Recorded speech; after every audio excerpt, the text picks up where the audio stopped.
बिस्मिल्लाहिर्रहमानिर्रहीम। अस्सलाम वालेकुम दोस्तों, आवां उस्ताद अब्दुल गफ़ार तव्हां ॾिसी रहिया मुंहिंजो यूट्यूब चैनल। दोस्तों एक नए वीडियो सां गॾु तव्हांजी ख़िदमत में। दोस्तों अॼु सबक़ 29 दर्जे 5 मां, जंहिंजो उनवान आहे लूण जी आतम कहाणी। हीउ दर्जे 5 जो आख़िरी सबक़ आहे। तव्हां दोस्तनि खे गुज़ारिश आहे त पंहिंजे क़ीमती राय खां ज़रूरु आगाह कंदा। जीअं त असां हिन क्लास खे अॼु कंप्लीट पिया कयूं, हीउ आख़िरी वीडियो आहे हिन क्लास जो। तव्हां पंहिंजी फीडबैक खां ज़रूरु आगाह कंदा। पहिरें हिन सबक़ जूं लफ़्ज़ मानाऊं, पोइ सुवाल जवाब ऐं उन खां बाद में ॿियूं जेके एक्सरसाइज़ूं आहिनि उन्हनि खे हल कंदासीं। तव्हां दोस्तनि खे गुज़ारिश आहे जेकॾहिं चैनल ते नवां आहियो, चैनल खे सब्सक्राइब, वीडियो खे लाइक शेयर ऐं पंहिंजे क़ीमती राय खां ज़रूरु आगाह कंदा। हलूं था लफ़्ज़ माना ऐं सवाल जवाबनि जी तरफ़। जी दोस्तों, हाणे असां लफ़्ज़नि जूं मानाऊं लिखंदासीं। लफ़्ज़ आहे हर को माना सभु को या हर हिकु। लफ़्ज़ आहे ताम माना खाधो, ख़ुराक या ग़िज़ा। लफ़्ज़ आहे अणलभ माना नायाब या न मिलंदड़। पोइ लफ़्ज़ आहे माण्हू माना अंगल, नख़रो, नाज़। पोइ लफ़्ज़ आहे मुल्ह माना क़ीमत या अघ। लफ़्ज़ आहे अमीर माना शाहूकार या दौलतमंद। पोइ लफ़्ज़ आहे ग़रीब माना मिसकीन या अबोझ। पोइ लफ़्ज़ आहे ॼाणू माना सम्झू या अकुलमंद। पोइ लफ़्ज़ आहे कहाणी माना आखाणी या किस्सो। लफ़्ज़ आहे कशाला माना तकलीफ़ूं। पोइ लफ़्ज़ आहे मोहलत माना मौक़ियो। पोइ लफ़्ज़ आहे पक माना यकीन।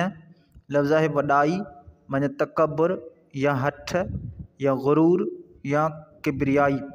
पोइ लफ़्ज़ आहे हकियो, हकियो माना हाज़िर या मौजूद। लफ़्ज़ आहे ज़ाहिर माना पधिरो या ॾिसण में ईंदड़। पोइ लफ़्ज़ आहे कतब माना कमु आणणु। पोइ लफ़्ज़ आहे बदबूए माना बांस या ख़राब या बूए। पोइ लफ़्ज़ आहे कमाइतो माना काराइतो। लफ़्ज़ आहे ज़रूरत माना घुर्ज या हाजत। लफ़्ज़ आहे ॾुखोयल माना आज़ारियल या ईज़ायल। पोइ लफ़्ज़ आहे दरबदर माना भटकंदड़। पोइ लफ़्ज़ आहे अहमियत माना ज़रूरत या क़दुरु। पोइ लफ़्ज़ आहे अचरज माना हैरत। लफ़्ज़ आहे मुख़ातिब थियणु माना गुफ़्तगू करणु। लफ़्ज़ आहे कबीलो माना ख़ानदान या कुटुंब। पोइ लफ़्ज़ आहे भलाई माना महिरबानी या नेकी। पोइ लफ़्ज़ आहे हरू भरू माना अजायो। पोइ लफ़्ज़ आहे किनो माना ख़राब। पोइ लफ़्ज़ आहे चट माना ख़तम, बर्बाद या नास। माशा अल्लाह जेको अल्लाह ताला घुरियो। पोइ लफ़्ज़ आहे वाऊं वींदड़ माना परे थींदड़। पोइ लफ़्ज़ आहे मान माना इज़त शान। पोइ लफ़्ज़ आहे आराम माना राहत। लफ़्ज़ आहे फ़रहत माना सुकून। पोइ लफ़्ज़ आहे सवाद माना ज़ाइको या मज़ो। मश्क अलीफ़ हेठि ॾिनल सवालनि जा जवाब ॾियो। सवाल नंबर पहिरियों, आतम कहाणीअ मां छा मुराद आहे? जवाब, आतम कहाणीअ मां मुराद पंहिंजी कहाणी बयानु करणु या पंहिंजे बारे में तफ़सील सां अहवाल बयानु करणु आहे। सवाल नंबर ॿियो, खाधे में लूण जे वधीक इस्तेमाल सां कहिड़ा कहिड़ा नुक़सान थियनि था? जवाब, खाधे में लूण वधीक इस्तेमाल सां खाधे जो ज़ाइको खारो थी वेंदो आहे, जंहिं करे उन जो मज़ो ख़तमु थी वेंदो आहे। सवाल नंबर टियों, ज़मीन में लूण जे वधण करे कहिड़ो नुक़सान थो थिए? जवाब, ज़मीन में लूण वधण करे उते कलर थी पवंदो आहे, जंहिं करे उते फ़सुलु न थी सघंदो आहे। सवाल नंबर चोथों, थरपारकर ऐं सांघड़ ज़िलनि जे कहिड़ियुनि ढंढनि मां लूणु लभे थो? जवाब, थरपारकर ऐं सांघड़ ज़िलनि जे सारण ऐं ढिलियार ढंढ मां लूणु लभे थो। सवाल नंबर 5, असांखे मान ऐं मर्तबो हासिलु करण लाइ छा करणु घुरिजे? जवाब, असांखे मान ऐं मर्तबो हासिल करण लाइ निंड ऐं आराम फिटाए महिनत करणु घुरिजे। बे हेठि ॾिनल लफ़्ज़नि जी माना लिखो ऐं जुमलनि में कमु आणियो।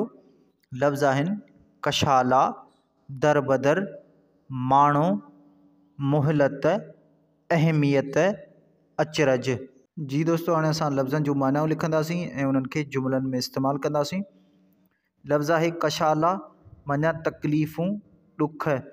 जुमिलो लिखंदासीं असांजे वॾनि कशाला कढी ही मुल्क हासिल कयो। पोइ लफ़्ज़ आहे दरबदर, माना भटकंदड़। जुमिलो लिखंदासीं कूड़ो इंसान दरबदर रहे थो।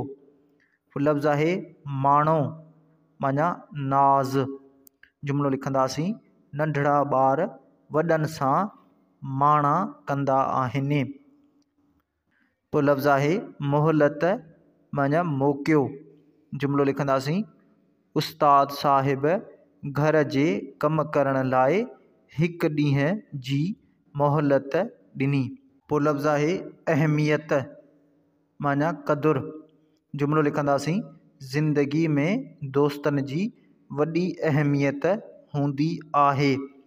पोइ लफ़्ज़ आहे अचरज, माना हैरत। जुमिलो लिखंदासीं मोहन जो दड़ो ॾिसी अचरज वठियो वञे। जीम हेठि ॾिनल लफ़्ज़नि मां मुनासिब जवाबु चूंडे टिक यानी सहीअ जो निशान लॻायो।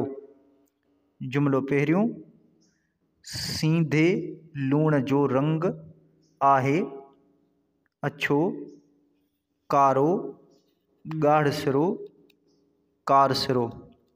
हाणे सही जवाबु आहे ॻाढ़सिरो। हाणे ॻाढ़सिरे ते टिक कंदासीं। जुमिलो ॿियो कारो लूणु मिलंदो आहे ढंढनि मां, जबलनि मां, समुंड मां, कलराठे ज़मीन मां। जवाबु आहे जबलनि मां। जुमिलो टियों लूण जो दुश्मन आहे हवा, बाहि, पाणी, मिटी। जवाबु आहे पाणी। दाल सिंधी ॿोलीअ में केतिरा ई अहिड़ा लफ़्ज़ जेके ॿिनि या ॿिनि खां वधीक लफ़्ज़नि मां जुड़ियल आहिनि, जीअं बेसवादी ऐं अणलभ। अवीं बे ऐं अण अॻियाड़ीअ वारा ॿिया लफ़्ज़ ठाहियो। जी दोस्तों, हाणे बे ऐं अण अॻियाड़ी लफ़्ज़ मिलाए लफ़्ज़ ठाहींदासीं। जीअं आहे लफ़्ज़ बे वाधू दीन बराबरि बेदीन। अहिड़े तरह सां बे वाधू हस बराबरि बेहस। लफ़्ज़ बे वाधू मिसाल बराबरि बेमिसाल। अहिड़े तरह सां अण वाधू वाक़िफ़ बराबरि अणवाक़िफ़। अण वाधू पूरो बराबरि अणपूरो। अहिड़े तरह सां अण वाधू ॼाण बराबरि अणॼाण। हेठि ॾिनल इस्तिलाहनि जी माना लिखो ऐं जुमलनि में इस्तेमालु करियो। इस्तिलाह आहिनि नंबर पहिरियों फटनि ते लूणु ॿुरकणु, नंबर ॿियो वऊं वञणु, नंबर टियों कशाला कढणु। जी दोस्तों, हाणे इस्तिलाहनि जी माना लिखंदासीं ऐं इन्हनि खे जुमलनि में इस्तेमालु कंदासीं। पहिरियों इस्तिलाह आहे फटनि ते लूणु ॿुरकणु, माना ॾुख वधाइणु। जुमिलो लिखंदासीं अकरम असलम जो मज़ाक़ उॾाए फटनि ते लूणु ॿुरके रहियो आहे। पोइ इस्तिलाह आहे वऊं वञणु, माना परे थियणु। जुमिलो लिखंदासीं लूणु पाणीअ खां वऊं वेंदो आहे। पोइ इस्तिलाह आहे कशाला कढणु, माना तकलीफ़ूं सहणु। जुमिलो लिखंदासीं सलीम वीचारे पंहिंजी ज़िंदगीअ में वॾा कशाला कढिया आहिनि।